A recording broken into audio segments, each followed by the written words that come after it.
Olá, meu irmão, olá, minha irmã, graças, saúde e paz. Estamos de volta no nosso programa Razões da Fé e quero agradecer a sua presença e participação. Se você já é inscrito, convide outros a se inscreverem, tá bom? E também ative as notificações, curta, é muito importante curtir e compartilhe fazendo esses convites e comente também. Aqui está também o nosso QR Code. Se você quiser fazer qualquer doação para ajudar nesse projeto de evangelização, nós te agradecemos. E aqui estamos em nome do Pai, do Filho e do Espírito Santo. Amém. Seguimos a nossa profissão de fé na primeira parte do Catecismo. Estamos hoje, nesse programa, abrindo com o número 484. Esse número traz consigo o parágrafo 2º, concebido pelo poder do Espírito Santo, nascido da Virgem Maria. O que é concebido pelo poder do Espírito Santo? A anunciação a Maria inaugura o tempo previsto, como diz Paulo na carta aos Gálatas 4:4. Ou seja, no tempo em que o Pai previu. Ele desejou esse tempo, ele quis esse momento. Por quê? Não sabemos. É de sua ciência, é de sua liberalidade, é de sua vontade que naquele instante, naquele local, naquela realidade, para aquela pessoa fosse dado esse anúncio e apresentada então a proposta de que ela seria convidada, como de fato foi, para cooperar com o plano, a economia da salvação. Isto é, essa anunciação a Maria, inaugura o cumprimento das promessas e das preparações. A promessa de que viria o Messias, a promessa de que o Messias viria no seio de uma virgem. Então Maria é convidada a conceber aquele em quem habitará corporalmente toda a plenitude da divindade, como diz Paulo aos Colossenses, no capítulo 2. A resposta divina à sua pergunta, como acontecerá isso se não conheço o homem? Lucas 1:34, é dada pelo poder do Espírito. O Espírito Santo descerá sobre ti, como disse o arcanjo Gabriel. O interessante é que nessa pergunta, como acontecerá isso se não conheço o homem? Não está uma incredulidade, está um desejo de compreensão e um aspecto da humildade da Virgem Mãe. Por quê? Ela poderia ter se trancado, se fechado, ela poderia ter se afastado, mas não, nela estava pulsando, porque ela era filha de Sião, porque, como disse Santo Agostinho, ela já era discípula no coração, discípula do seu Senhor no coração. Então ela queria compreender para poder melhor ajudar. E ela pergunta, como acontecerá isso se não conheço homem algum? Essa resposta de Maria, nesta pergunta, ou nesta atitude de Maria, está uma atitude extremamente distinta da atitude, por exemplo, de Zacarias. Quando no serviço no templo, o anjo também, Gabriel, lhe aparece comunicando que eles seriam pais já em idade avançada. Ele diz, desdenhando, que era necessário uma prova para saber se isso seria verdade ou não. É quando o anjo então fica comovido e diz, olha, vai ficar mudo porque duvidastes da ação de Deus. Maria não duvida, ela quer entender como isso vai acontecer e o anjo diz, o Espírito Santo descerá sobre ti. Muito bem. A missão do Espírito Santo está sempre conjugada e ordenada à do Filho, como vamos ver pelo próprio Cristo em João 16. O Espírito Santo é enviado para santificar o seio. Quando falamos do seio, não é o seio órgão, mas seio, o aspecto metafórico de uma realidade íntima, profunda, interior, que seria o ventre. Então, o Espírito Santo é enviado para santificar o seio da Virgem Maria e fecundá-la divinamente. Ele que é o Senhor que dá a vida, fazendo com que ela conceba o Filho eterno do Pai em uma humanidade proveniente da sua e sem o concurso de outras pessoas. Então, no ato da encarnação, está um querer de Deus, que envia seu Espírito, igualmente Deus, no ventre daquela que oferece carne para que a segunda pessoa se revista dela e se torne verdadeiro Deus e verdadeiro homem.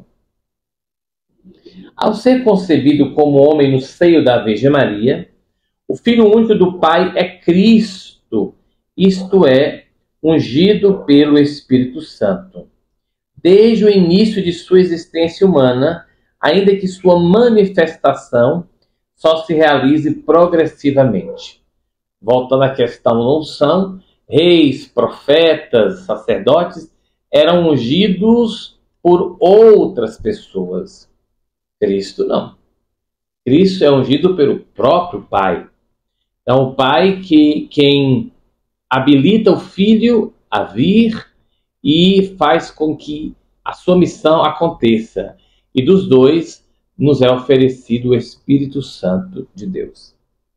E como isso se dá progressivamente? Porque essa manifestação, essa revelação de que aquele acontecimento miraculoso ocorrido no ventre de Maria, que depois se apresentará ao mundo, aliás, se apresentará a José, que vai acolher pela via humilde dos sonhos, e depois vai se revelando progressivamente a partir do nascimento.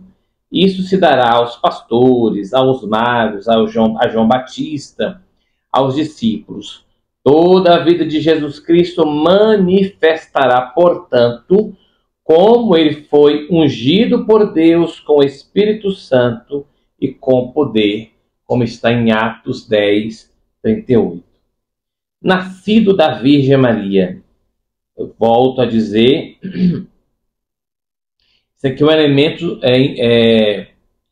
essencial da fé. Nós que cremos no Cristo não podemos achar que isso é um acessório. Ele nasceu da Virgem Maria. Aquilo que a fé católica crê acerca de Maria funda-se no que ela crê acerca de Cristo e, por sua vez, o que a fé ensina sobre Maria ilumina sua fé em Cristo. A predestinação de Maria.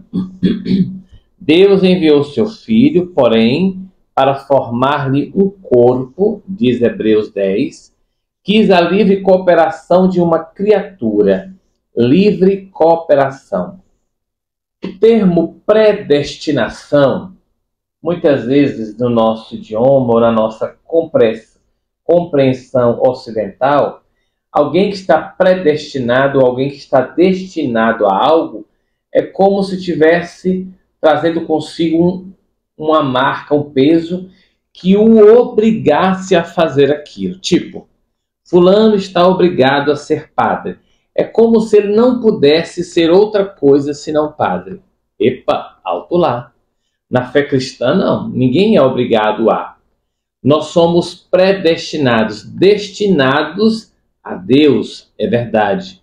Mas nós somos seres de liberdade. E por isso mesmo podemos acolher essa destinação, ou seja, ir para Deus, ou rejeitar essa destinação e não ir para Deus.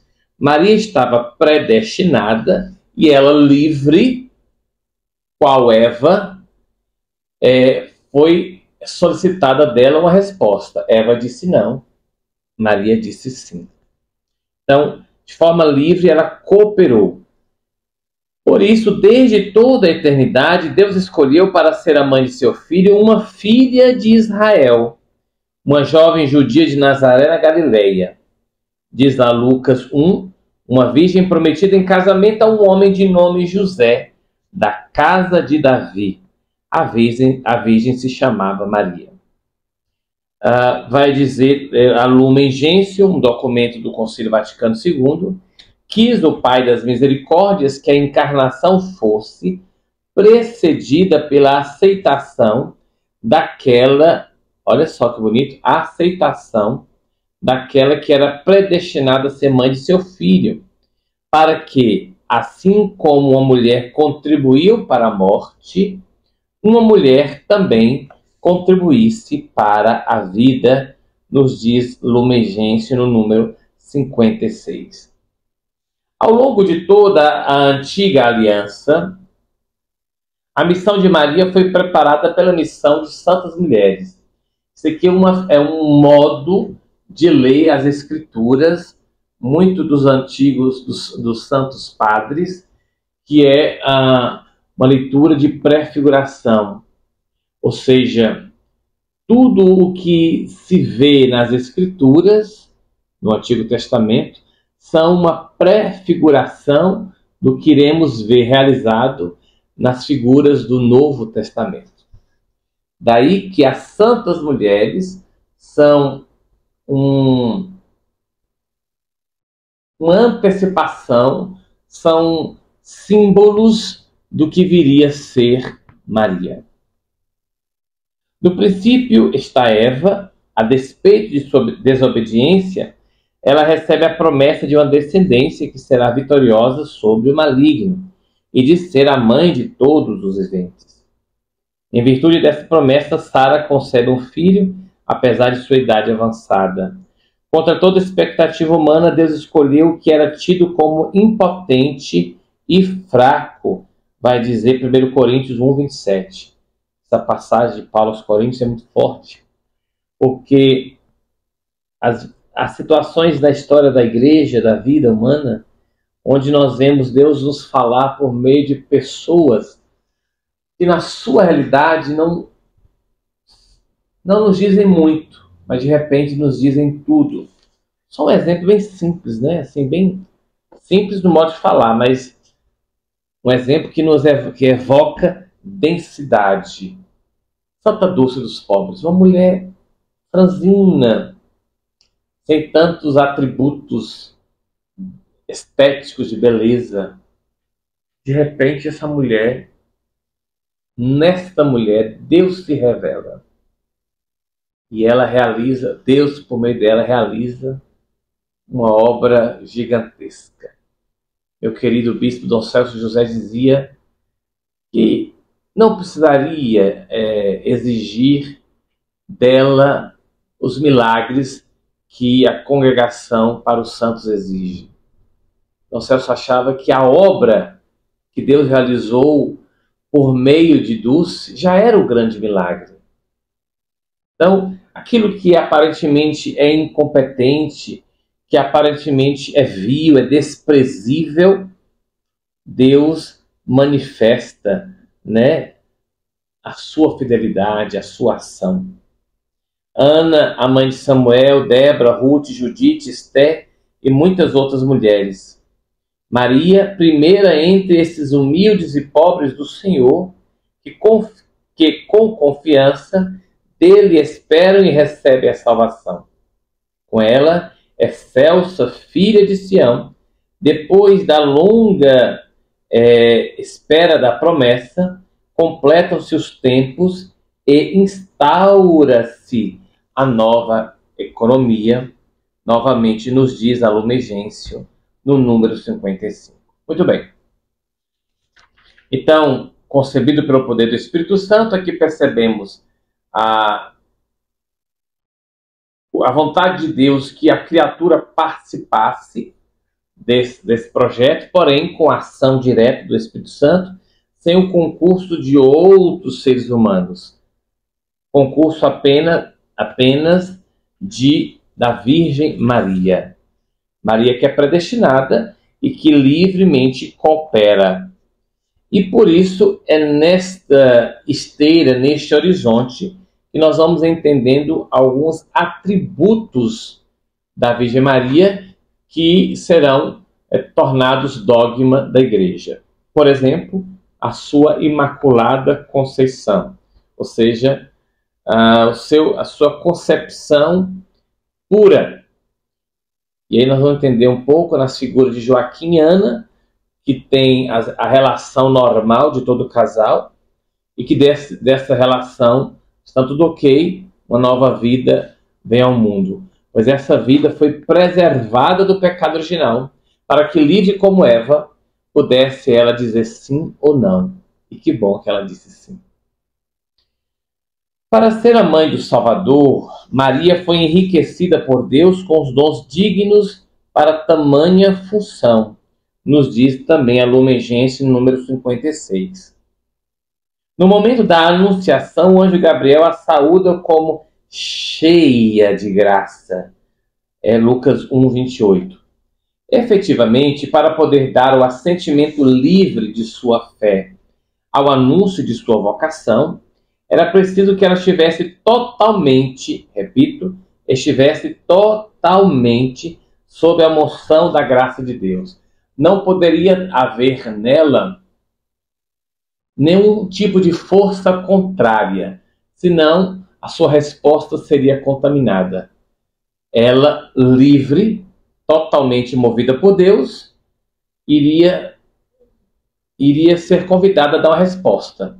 E como Deus respeita a nossa liberdade, ela poderia ter dito não, mas que bom que ela disse sim.